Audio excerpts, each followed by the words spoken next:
मान लीजिए कोई व्यक्ति 3 दिन से भूखा है, एकदम चिलचिलाती धूप में बेघर है और जीवन की जो सबसे बुनियादी असुरक्षाएं होती है ना, उनसे जूझ रहा है। अब ऐसे में कोई दार्शनिक आकर उससे कहे कि ओ तुम्हें अपनी आत्मा की शांति और ब्रह्मांड के रहस्यों पर ध्यान केंद्रित करना चाहिए, तो मतलब क्या ये क्रूर मजाक नहीं लगता? बिल्कुल लगता है। ये तो जख्म पर नमक छिड़कने वाली बात हो गई। सही कहा। और सुनने में ये भले ही बहुत अजीब लगे, लेकिन अगर हम इतिहास के पन्नों को पलटे ना, तो दर्शन शास्त्र और अध्यात्म के नाम पर अक्सर यही होता आया है। हाँ, मतलब आध्यात्मिकता को एक ऐसी चीज मान लिया गया है जिसका रोजमर्रा की जो जमीनी हकीकत है, जैसे भूख या आर्थिक संघर्ष, उससे कोई लेना देना ही नहीं है। एकदम सही। और आज की इस गहन चर्चा में हम इसी मिथक को पूरी तरह से तोड़ने वाले हैं। आज का हमारा जो विषय है वो इस बात पर केंद्रित है कि दर्शन का वास्तविक मूल्य आखिर है क्या और क्यों। किसी भी ऊंचे दार्शनिक या आध्यात्मिक विचार का तब तक कोई अर्थ नहीं है जब तक कि इंसान की शारीरिक और मानसिक जरूरतें पूरी नहीं होती। बिल्कुल। और आज हमारे पास जो स्रोत सामग्री है, विशेष रूप से कृपाशंकर जी का जो विश्लेषण है दर्शन का वास्तविक मूल्य, जो कि श्री प्रभात रंजन सरकार के विचारों पर आधारित है, हाँ? ये एक ऐसा नजरिया पेश करता है जो आध्यात्मिकता और समाजशास्त्र के बीच की उस पुरानी दीवार को पूरी तरह से गिरा देता है। और मैं तो कहूंगी कि ये दीवार गिरनी बहुत जरूरी भी है। मतलब सदियों से एक आम धारणा बनी हुई है कि जो लोग सांसारिक जीवन, घर परिवार या आर्थिक जरूरतों से पूरी तरह कट चुके हैं, दर्शन केवल उन्हीं की जागीर है। सही कहा। लेकिन पीआर सरकार के विचारों पर आधारित जो विश्लेषण आज हमारे सामने है ना, वो इस पूरी सोच को पलट के रख देता है। ये विश्लेषण एक बहुत ही ठोस और वैज्ञानिक सत्य को स्थापित करता है कि मानव का विकास टुकड़ों में नहीं हो सकता। टुकड़ों में नहीं हो सकता मतलब ये कि शरीर, मन और आत्मा, इन तीनों का समन्वित विकास ही असली प्रगति है। आप देखिए, अगर नींव ही कमजोर है तो उस पर अध्यात्म की कितनी भी भव्य इमारत खड़ी करने की कोशिश की जाए, वो टिकेगी नहीं। बिल्कुल नहीं टिकेगी, वो गिर ही जाएगी। चलिए इस बात की तह जाते हैं। सबसे पहले तो ये स्पष्ट करना बहुत जरूरी है कि जिस दर्शन शब्द का हम यहाँ उपयोग कर रहे हैं उसका असल में मतलब क्या है। हाँ, ये एक बहुत महत्वपूर्ण बिंदु है, क्योंकि पश्चिमी सभ्यता में जिसे हम फिलॉसफी कहते हैं ना, उसका मूल अर्थ तो ज्ञान से प्रेम होता है। और अक्सर ये बड़े बड़े विश्वविद्यालयों में होने वाली जो बौद्धिक बहसें होती हैं, तर्क होते हैं, सिद्धांतों तक ही सीमित रह जाता है। हाँ, वो एक तरह की दिमागी कसरत बनकर रह जाता है। बिल्कुल। लेकिन भारतीय संदर्भ में दर्शन की परिभाषा इससे कहीं अधिक गहरी और प्रायोगिक है। ये अंतर समझना श्रोताओं के लिए बहुत जरूरी है। भारतीय ज्ञान परंपरा में दर्शन शब्द संस्कृत की दृश्य धातु से उत्पन्न हुआ है। दृश्य धातु? हाँ, और इसका शाब्दिक अर्थ केवल सोचना या विचार करना नहीं है। इसका अर्थ है देखना। देखना मतलब इन भौतिक आंखों से देखना? नहीं, भौतिक आंखों से किसी वस्तु को देखने की बात नहीं हो रही है यहाँ। इसका अर्थ है सत्य का साक्षात अनुभव करना, मतलब वास्तविकता को एकदम सीधे तौर पर महसूस करना। अच्छा। दर्शन कोई दिमागी खेल नहीं है जहां कुछ लोग कमरे में बैठकर दुनिया के बारे में केवल थ्योरी बनाते रहें। ये उस सत्य को जीने का विज्ञान है। सत्य को जीना। बिल्कुल। और इसका अंतिम लक्ष्य इंसान को ये बोध कराना है कि उसका वास्तविक स्वरूप क्या है। और ये बोध, ये ज्ञान केवल तभी हो सकता है जब व्यक्ति उस सत्य को खुद अनुभव करे। इसे समझने के लिए मैं एक एनालॉजी देती हूँ। ये तो बिल्कुल वैसा ही हुआ जैसे किसी किताब में तैरने के बारे में पढ़ना और असल में पानी में कूद कर तैरना। हाँ, एकदम सटीक उदाहरण है। मतलब कोई व्यक्ति किनारे पर बैठकर पानी के दबाव, हाथ पैर मारने के कोण और प्लवनशीलता के सिद्धांतों पर कितनी भी अच्छी बहस कर ले, वो केवल बौद्धिक विमर्श है। बिल्कुल, वो सिर्फ थ्योरी है। हाँ। लेकिन जब वो असल में पानी में छलांग लगाता है, पानी की ठंडक और गहराई को महसूस करता है और डूबने के डर से पार पाकर अपना संतुलन बनाता है, तो वो जो सीधा अनुभव है ना, वही दर्शन है। पानी के बाहर बैठकर पानी की बात करना केवल तर्क है। क्या बात है। और इस एनालॉजी को अगर हम प्रभात रंजन सरकार के दर्शन से जोड़े ना, तो बात और भी स्पष्ट हो जाती है। उनका एक बहुत ही प्रभावशाली कथन है कि मन की विभिन्न धाराओं पर विचार करते करते जो शास्त्र सीधे आत्मा के पूर्णतम स्तर तक पहुंच जाता है, केवल वही वास्तविक दर्शन है। आत्मा के पूर्णतम स्तर तक। हाँ, और वो आगे कहते हैं कि शेष सभी विभिन्न मतवाद और पंथ तर्कशास्त्र मात्र हैं। बाप रे। बाकी सब तर्कशास्त्र मात्र हैं। ये तो बहुत ही स्पष्ट विभाजन है। बिल्कुल। तर्कशास्त्र किसी बहस को जीतने में तो मदद कर सकता है, आपको बौद्धिक रूप से श्रेष्ठ साबित कर सकता है। हाँ, डिबेट जीतने के लिए अच्छा है। लेकिन यह मन की गहराइयों को भेद कर चेतना तक नहीं पहुंच सकता। तर्क केवल सतह पर तैरता है, जबकि दर्शन उस सत्य के महासागर में गोता लगाने का नाम है। इसका मतलब है कि अगर कोई विचार, कोई भी सिद्धांत हमें हमारे गहरे अस्तित्व तक नहीं ले जाता, तो वो महज एक दिमागी खेल है। सही कहा। लेकिन यहाँ पर एक बहुत बड़ी व्यावहारिक समस्या सामने आती है। कैसी समस्या? देखिए, हम सत्य के अनुभव की बात कर रहे हैं, आत्मा के स्तर तक पहुंचने की बात कर रहे हैं। हाँ। पर एक आम इंसान जो अपनी रोजमर्रा की जिंदगी में फंसा हुआ है, जिसका सारा ध्यान इस बात पर है कि अगले महीने घर का किराया कैसे दिया जाए या बच्चों की फीस कैसे भरी जाए, वो इस दर्शन तक कैसे पहुंचेगा? बहुत वाजिब सवाल है। मतलब क्या ये उसके लिए सिर्फ एक किताबी बात नहीं रह जाती? खाली पेट बैठकर कोई सत्य का महासागर कैसे खोजेगा? यहाँ सबसे दिलचस्प बात यह है कि यही वो बिंदु है जहाँ ये दर्शन पूरी तरह से जमीन पर उतर आता है। अच्छा। हाँ, ये दर्शन खोखले आदर्शवाद से खुद को एकदम अलग कर लेता है। ये जो सवाल आपने उठाया ना, ये मनुष्य के त्रिआयामी अस्तित्व यानी ट्राई डायमेंशनल एग्जिस्टेंस को समझने की पहली सीढ़ी है। त्रिआयामी अस्तित्व, इसे थोड़ा सरल भाषा में समझाएंगे? जरूर। देखिए, मनुष्य कोई हवा में तैरती हुई आत्मा मात्र तो है नहीं। बिल्कुल नहीं। मनुष्य का अस्तित्व 3 आयामों का एक बहुत ही जटिल संयोजन है। शरीर, मन और आत्मा।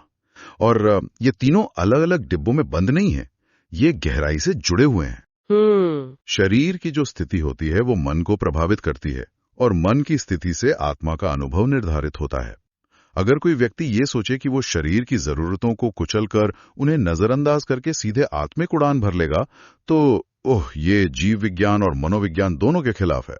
लेकिन यहाँ मुझे एक तरह का पुश बैक देना है, एक सवाल उठाना है। हाँ बिल्कुल, पूछिए। अगर हम सदियों पुरानी कुछ आध्यात्मिक परंपराओं को देखें, तो वहां तो अक्सर यही सिखाया गया है कि दर्शन और अध्यात्म का मार्ग ही भौतिक सुखों के त्याग से शुरू होता है। हाँ, वैराग्य की बात होती है। बिल्कुल। शरीर को नश्वर मानकर, उसे मोह माया का कारण मानकर उसे कष्ट देने तक की बातें कही गई हैं।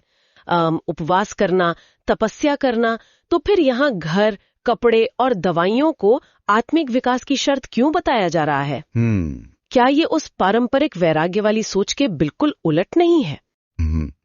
ये पारंपरिक वैराग्य की उस सीमित सोच को सीधे तौर पर चुनौती देता है। और हमें यह समझना होगा कि जब हम शरीर की जरूरतों की बात कर रहे हैं ना, तो हम विलासिता की बात नहीं कर रहे हैं। महलों की बात नहीं हो रही है? बिल्कुल नहीं। हम अत्यधिक धन संचय की बात नहीं कर रहे हैं। हम बात कर रहे हैं मानव जीवन की मूलभूत आवश्यकताओं की, जो उसकी गरिमा को बनाए रखती हैं। गरिमा बहुत जरूरी शब्द है। दर्शन शास्त्र के इस नए दृष्टिकोण में 5 मूलभूत आवश्यकताओं को स्पष्ट रूप से रेखांकित किया गया है: भोजन, वस्त्र, आवास, शिक्षा और चिकित्सा। रोटी, कपड़ा, मकान और साथ में शिक्षा और चिकित्सा। एकदम सही। और इन 5 का सीधा संबंध हमारे उसी त्रिआयामी अस्तित्व के विकास से है। भोजन, वस्त्र और आवास ये शरीर को बाहरी खतरों से सुरक्षित रखते हैं। चिकित्सा शरीर और मन दोनों को बीमारियों से बचाती है। और शिक्षा, जो कि एक बहुत ही महत्वपूर्ण तत्व है, वो मन का विस्तार करती है, उसे संकीर्णताओं से बाहर निकालती है। यानी ये 5 चीजें से जिंदा रहने के लिए नहीं है, बल्कि एक सही मानसिक अवस्था तक पहुंचने के लिए भी जरूरी है। बिल्कुल। अगर हम इसे थोड़ा मनोविज्ञान के नजरिए से देखें, तो ये पूरी तरह से तर्कसंगत लगता है। वो कैसे? देखिए, जब शरीर पर संकट आता है ना, जैसे भूखमरी या कोई बहुत गंभीर बीमारी, तो इंसान का दिमाग तुरंत सर्वाइवल मोड में चला जाता है। हाँ, जीवित रहने की जद्दोजहद शुरू हो जाती है। बिल्कुल। दिमाग का वो हिस्सा जिसे हम एमिगडाला कहते हैं, जो डर और खतरे को भांपता है, वो उस समय पूरी तरह से हावी हो जाता है। हाँ। ऐसे में दिमाग के उस हिस्से का काम करना लगभग बंद ही हो जाता है, जो गहरे विचारों, तर्कों या दार्शनिक चिंतन के लिए जिम्मेदार होता है। मतलब जब तक अस्तित्व पर खतरा मंडरा रहा है, तब तक कोई भी इंसान ब्रह्मांडीय चेतना के बारे में सोच ही नहीं सकता। ये जो जैविक तंत्र आपने समझाया ना, यही तो इस पूरे दर्शन का आधार है। आप देखिए, जब किसी व्यक्ति का सारा अस्तित्व सिर्फ एक वक्त की रोटी जुटाने के इर्द गिर्द सिमट जाता है, तो उसकी मानसिक ऊर्जा सिकुड़ जाती है। एकदम सिकुड़ जाती है। खाली पेट और असुरक्षित भविष्य के साथ कोई भी व्यक्ति आत्म अन्वेषण या सेल्फ रिफ्लेक्शन नहीं कर सकता। मन को एकाग्र करने के लिए, सत्य की गहराई में जाने के लिए एक तरह की मानसिक शांति और स्थिरता चाहिए होती है। अगर बाहर चारों तरफ अभाव है, अन्याय है, बीमारी है, तो मन हमेशा क्षुब्ध रहेगा, बेचैन रहेगा, और बिना शिक्षा के मन में वो व्यापक दृष्टिकोण ही नहीं आ पाएगा जो दुनिया को और खुद को समझने के लिए जरूरी है। सही बात है। अज्ञानता हमेशा भय को जन्म देती है, और भयभीत मन कभी भी आत्म साक्षात्कार के रास्ते पर नहीं चल सकता। बिल्कुल। इसे तो एक बहुत ही रोजमर्रा के उदाहरण से समझा जा सकता है। मान लीजिए किसी व्यक्ति के दांत में भयंकर दर्द हो रहा है। उफ, दांत का दर्द तो बहुत बुरा होता है। दर्द इतना तीखा है कि वो व्यक्ति न कुछ देख पा रहा है, न ठीक से सुन पा रहा है। अब ऐसे में कोई महान ज्ञानी आकर उसे जीवन के उद्देश्य पर ज्ञान देने लगे, तो उस व्यक्ति का रिएक्शन क्या होगा? वो तो शायद उस ज्ञानी को ही भगा देगा। बिल्कुल, जाहिर है वो यही कहेगा कि भाई पहले इस दर्द की कोई दवा लाओ, उसके बाद दुनिया की बात करेंगे। क्योंकि जब शरीर पीड़ा में होता है ना, तो वो पूरी चेतना को अपने भीतर खींच लेता है। वो चेतना को बाहर या ऊपर की तरफ फैलने ही नहीं देता। बहुत ही सटीक उदाहरण है ये उस मनोवैज्ञानिक और शारीरिक व्यवस्था को बहुत अच्छे तरीके से पकड़ता है। पीड़ा, चाहे वो दांत के दर्द की हो, चाहे भूख की हो, या कल बेघर हो जाने के डर की हो, वो इंसान की चेतना को संकुचित कर देती है। और दर्शन का पूरा काम क्या है? दर्शन का काम है चेतना का विस्तार करना। इसलिए शरीर और मन को एक सुरक्षित आधार दिए बिना दर्शन की बातें करना केवल एक बौद्धिक विलासिता बनकर रह जाता है। बौद्धिक विलासिता क्या शब्द है! लेकिन यहाँ इतिहास से एक और तर्क सामने आता है जो अक्सर इस पूरी बहस में बाधा डालता है। कौन सा तर्क? इतिहास में ऐसे कई उदाहरण हैं जहां बड़े बड़े संतों, सूफियों और महापुरुषों ने घोर अभाव, अत्यधिक गरीबी और भयंकर शारीरिक कष्टों के बीच भी आत्मज्ञान प्राप्त किया। हाँ, ये तर्क अक्सर दिया जाता है। मतलब ये झोपड़ियों में रहे, कई कई दिनों तक भूखे रहे, फिर भी उन्होंने आध्यात्मिक ऊंचाइयों को छुआ। तो क्या ये तथ्य इस बात को नहीं झुटलाता कि अध्यात्म के लिए बुनियादी जरूरतों का पूरा होना अनिवार्य है? ये एक ऐसा तर्क है जिसका इस्तेमाल अक्सर समाज की जो जिम्मेदारियां हैं ना, उनसे बचने के लिए किया जाता रहा है। अच्छा। हाँ, मैं ये नहीं कह रहा कि ऐसा नहीं हुआ। इतिहास में ऐसे विरले महापुरुष हुए हैं जिन्होंने विपरीत परिस्थितियों को मात देकर आध्यात्मिक शिखर छुआ। लेकिन यहाँ सबसे महत्वपूर्ण बात जो ये दार्शनिक दृष्टिकोण स्पष्ट करता है, वो ये है कि वो लोग अपवाद हैं, एक्सेप्शंस हैं। अपवाद हैं। वे सामान्य नियम नहीं है। किसी एक व्यक्ति की जो असाधारण सहन शक्ति और आध्यात्मिक बल है, उसे हम पूरे मानव समाज का मानक नहीं बना सकते। ये तो बिल्कुल ऐसा ही हुआ जैसे कोई कहे कि एक व्यक्ति बिना पैराशूट के हजारों फीट की ऊंचाई से प्लेन से गिर गया। हाँ। और फिर भी चमत्कारिक रूप से जिंदा बच गया। बिल्कुल। इसलिए अब से हवाई जहाज में सफर करने वाले किसी भी यात्री को पैराशूट देने की जरूरत ही नहीं है। क्या एनालॉजी दिया आपने। मतलब वो एक दुर्लभ घटना हो सकती है, लेकिन आप एविएशन की सुरक्षा के नियम उस एक अपवाद पर तो नहीं बना सकते ना। हमें सिस्टम हमेशा आम इंसान की जरूरतों और कमजोरियों को ध्यान में रखकर बनाना पड़ता है।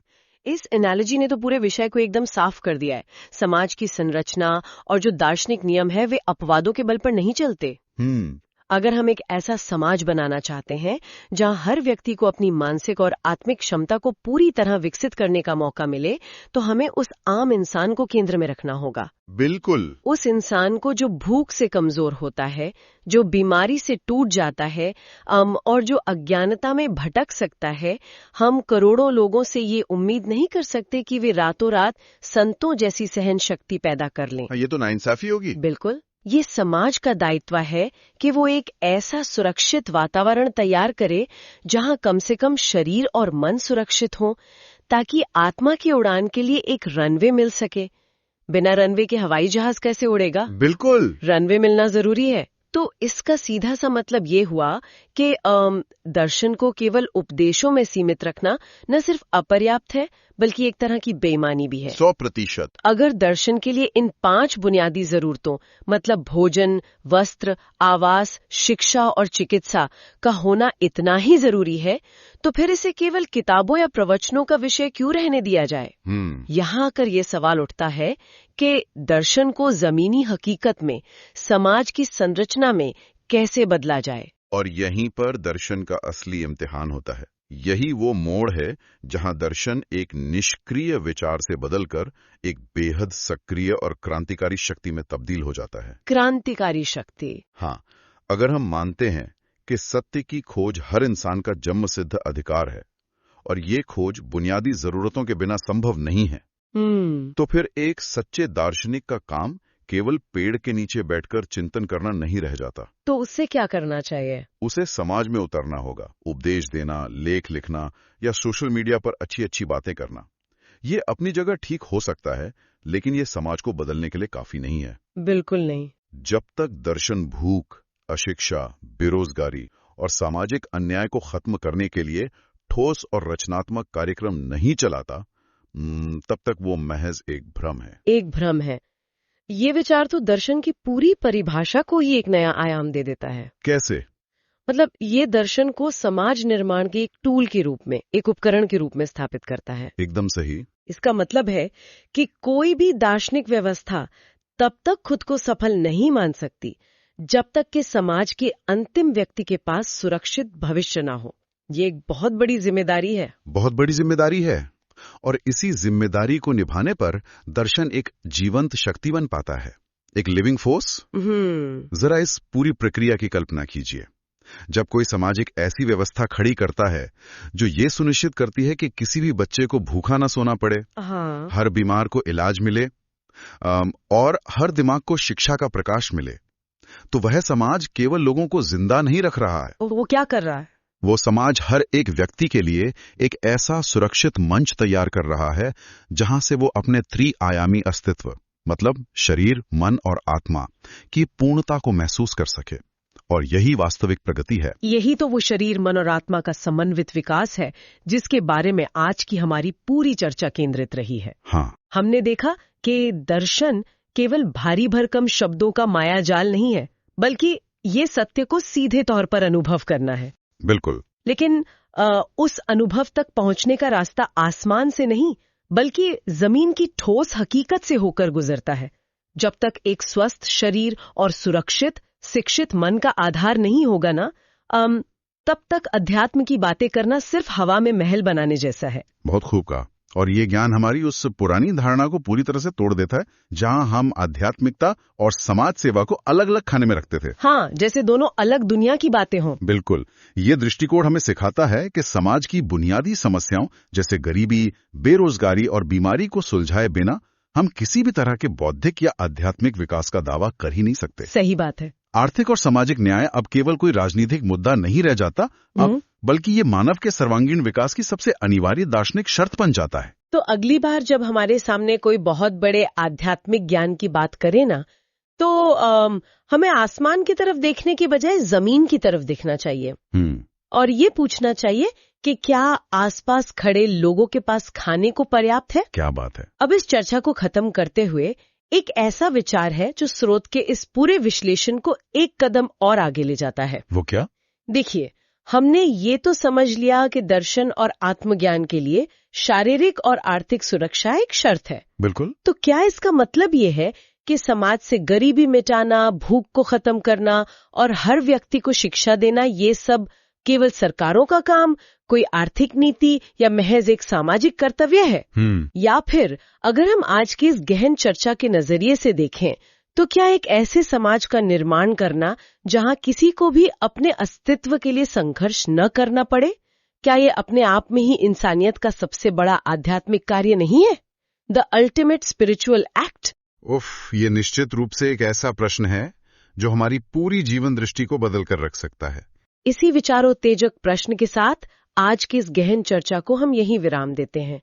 उन चीजों पर सवाल उठाते रहिए जिन्हें अब तक सामान्य मान लिया गया था, और गहराई में उतरने के लिए हमेशा तैयार रहिए।